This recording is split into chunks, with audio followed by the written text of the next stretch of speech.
ঢাকা কেন্দ্রীয় সাংগঠনিক সম্পাদক, কিশোরগঞ্জ জেলার সম্মানিত সভাপতি জনাব আলম সাহেব এখানে আসছে একটা রোগী দেখতে, হাসপাতাল আসতে, ভৈরব স্বাস্থ্য কমপ্লেক্সে আসার জন্য।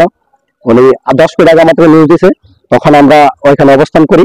অবস্থান করার পরে রোগী দেখাশোনার পরে আলম সাহেব বিদায় করার পরে আমরা যখন আমাদের বাড়ি চলে আসি, তখন আওয়ামী লীগের কিছু গুন্ডাবান্ডা, যেমন নাম ধরেন যে রুস্তম মিয়ার ছেলে সুরাব এবং আকবর মিয়ার ছেলে শফিকুল এবং সুদ মিয়ার ছেলে নুরি আলম এবং দিলী মিয়ার ছেলে সাত্তার এবং বুজু মিয়ার ছেলে ফেরদৌস, ওদের নেতৃত্বে আমাদের আমার ক্লিনিক এবং ক্লিনিকে লুটপাট করছে, আমার মেশিন টেশিন ভাঙছে।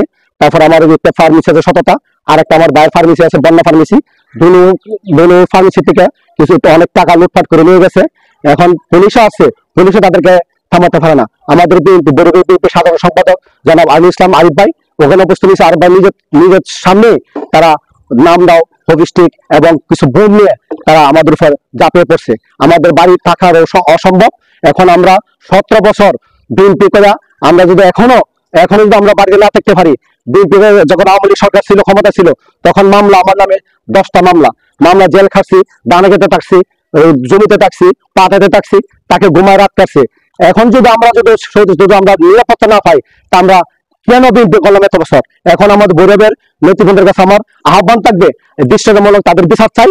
আমার যে লুটপাট করছে, আমাদের ক্লিনিক নষ্ট করছে, আমার ক্লিনিকে কিছু টাকা 3 দিনের কেস ছিল, কেস নিয়েছে, ফার্মেসিদের মধ্যে 3 দিনের কেস ছিল, নিয়ে গেছে। আমার বাইরে ফার্মেসি কত হয়েছে আমি সঠিক বলতে পারি না, কিন্তু আমার একটা ক্লিনিক ছিল, ফার্মেসি ছিল, কত ছিল আমি আমার তো বেশ কিছু হিসাব করলাম, বলতে পারবো কত টাকা দিয়েছে, তাই আনুমানিক বলতে পারি 6-7 লাখ টাকা আমার ছিল, নিয়ে গেছে। আমার বাইরে ফার্মেসিতে কত দিয়েছে আমি তাও সঠিক বলতে পারি না।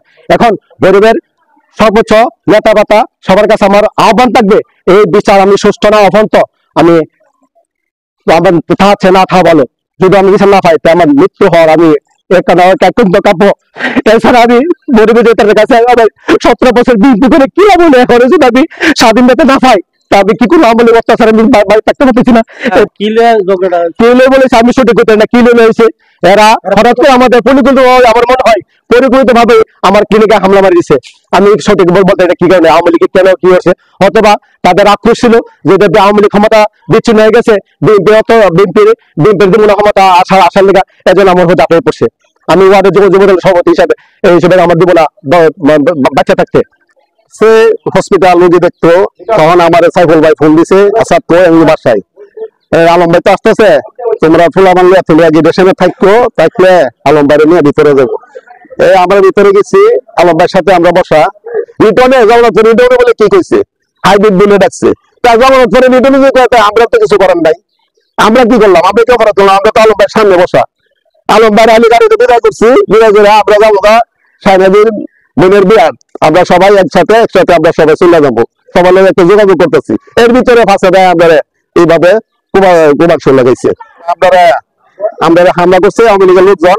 আমাদের দুধ ফার্মেসি ক্লিনিক সহ আমার ভাইয়ের প্রায় 10-12 লক্ষ টাকার জিনিস নষ্ট করছে নিচে গা। এরপরে হলো আমার 10-12 জন লোকের আহত হয়েছে। আমরা রক্ত রোগে বিএনপি সারা ভৈরবে জানে। আমার ভাই আক্তার আর আমি আসাদ আওয়ামী লীগের লোকেরা নিতে পারছে না, আর হ্যাঁ আওয়ামী লীগের লোকেরা আজকে এই ঘটনা ঘটাইছে। এটা হলো আমাদের নেতার কাছে আহ্বান জানাই। এর ভিতরে দানি জড়িত, হ্যাঁ লোকের পরিকল্পনা ফিরদৌস, হ্যাঁ পরিকল্পনা করে কাজটা করছে সুরাব, আর হলো আপনার এই শফিকুল, হ্যাঁ মিল্লা, হ্যাঁ পরিকল্পনা আমরা তো জানি না। হঠাৎ করে মনে করেন আমাদের দাউলিয়া কুমার চলে গেছে, হঠাৎ করে আলম ভাই ভাজ করতে পারছি না, পাশে বা আহ্বান করে এমন এক দেশে দাউলিয়া আমাদের কুমার চলে গেছে। কাছে আমার নেতা হলো আলম ভাইয়ের কাছে আমার আহ্বান জানাই, আমরা রক্তের সাথে আমরা বিএনপি, আমি আপনার কাছে আমি বিচার চাই, আমার আরিফ ভাইয়ের কাছে, রফিক ভাইয়ের কাছে, শাহিদের কাছে, আর হলো মুজিবুর ভাইয়ের কাছে। আপনারা সাংগঠনিক ভাবে আপনার এটা নিবেন। দানিশ হলো এটার মেন কারিগর হলো দানিশ। মেন কথা হলো শরীরগুলো তো মনে করেন কার্যার পক্ষে না, শরীরগুলো হলো কার্যা ফিরাইতে গিয়ে হলো মেন কথাটা হলো যে কইতাছে শরীরগুলোরা আরো কিছু মানুষ আলম সাহেব এখানে আসবে, এরা আসছে আলম সাহেবের একটা ফুলের মালা দিবে। হ্যাঁ কইতাছে যে এরা নাকি সব হাইব্রিড, এটারে কেন্দ্র করে কার্য দেওয়া হয়েছে। আর হ্যাঁ হইলো পরিকল্পিত ভাবে ককটেল, এরপরে ককটেল বোমা টোমা একটা ফুড়াইছে, সিসি ক্যামেরার মধ্যে আছে। কাজটা প্রথম জন হয়েছে, হওয়ার পরে এই কাজটা বাইরে গেছে। আরেক ভাইয়ের আছে থানা থেকে লোক আসছে, আসার পরে কাজটা বাইরে গেছে। আক্তার যুব দলের বলে কি পদ আছে, আক্তারে কইতাছে রাস্তার মধ্যে দাঁড়িয়ে, এটা সিসি ক্যামেরার ফুটেজ আছে, হ্যাঁ কইতাছে এরপরে তো একটা আবার একটা উষ্ঠ করলে গেছে, শরীরগুলা ফিরাইতে গিয়া শরীরগুলো খুব মারছে। আর একটা লোক কিশোরগঞ্জে গেছে, এই লোকটারও খুব মারছে। এটার হলো আঙুলটা গেছে। আনার মেম্বার মনে করেন দাবি করে হলো হারা বিএনপি, আর আমরা যারা আছি আমরা হলাম সব হাইব্রিড। হেরা চোখে হেরা বিএনপিটা যেন নিয়ন্ত্রণ করে। আমরা হাইব্রিড জন, তো অনেক কথা বললো যে হাইব্রিড হলে আমরা তো আইসিএন ফুলের মালা দিতাম আলম সাহেবের সম্মান জানাইতাম আইসি। তোরা আমরা হাইব্রিড দেখবে গেলি দায়িত্বটা গন্ডগোল সৃষ্টি করছে। ঝগড়া হওয়ার পরে আরিফ ভাই সংশোধন করার পরে আমরা সবাই ফলাফল বিদায় মিলে দিছি, ফিরে শেষ করে দিছি। তারপর আক্তারে ডাইকা লোক গোলারে বাই করছে কাজে বাড়ার লাগিয়া।